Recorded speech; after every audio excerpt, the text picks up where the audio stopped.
Okay, Coach Andy Hudson here at Velocity Sports Performance in Norwood.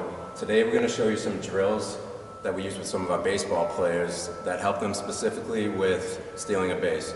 Now, some qualities we need to look for are reaction ability and acceleration, so their ability to generate force quickly. Now with base stealing, the two things with the reaction ability, you need to react and then turn your body, generating force in a horizontal plane, heading for second base. So with the traditional developing force, like a broad jump for instance, you're just going in a linear path, but with base stealing, you need to react, turn at the same time. So one drill we like to use is pretty much a lateral broad jump. So it forces us, I just use the band for some extra resistance. All right, so we get tension on the band. You load those hips like you're getting ready to steal a base. Now with this, we're not training the reaction portion, we're training that acceleration, the ability to generate power quickly. So what you're going to do, the lateral broad jump, load those hips, turn, land, and you can walk back. So the idea is to generate as much force as you can through the band. You want to stick that landing. I'll show you again. So I'm loading those hips in athletic position, jump out, land, walk it back. So we typically will use 3 sets, 3 to 6 reps. Okay, so continuing with some of the drills we use for our base stealing. In our first drill, we had our band resistance. We wanted our athletes loading their hips and generating power in the direction that they're going to use when they get ready to steal a base. So now, once they get that pattern down, we'd like to add a running component to it.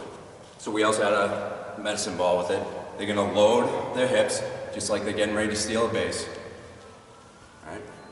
You're going to load those hips. You're going to throw, generate power in that lateral plane, and turn, sprint about 10 yards as you do this. So just like this, I'm loading my hips, turn, sprint. So one drill we like to do to focus on the reaction ability is they call it ball drops. So what we're going to do, we have an athlete at the 15-yard line. There'll be a coach standing here holding the ball. Now the purpose of this, our athlete, Mike, he's going to load his hips, all right? He just stays in that static position, all the tension generated in the lower body. You can have a coach holding the ball. So when the ball is dropped, that's when our athlete explodes forward, trying to catch the ball on one bounce. So it's very similar to reacting to a pitcher throwing the home plate. So we're going to bring another coach in, Jason. Drop the ball. So once Jason's set, Mike can take his time in the 2-point stance. See, all right, he's loading those hips.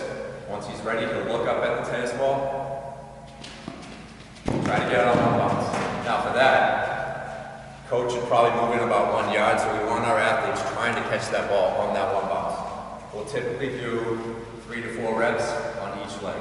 So Mike just did his left leg there. So now he'll do that right leg. Ready to go. So he did a good job. He exploded forward, reacting. So even though he didn't catch the ball, the purpose is to get that reaction component down, very similar to a pitcher throwing the home plate. Okay, so just to conclude, some of the drills we use with base, how to improve base stealing. We focus on the power development, which was the broad jump, an acceleration component, which is still power, the med ball shot put, but we add the running component, that sprint component.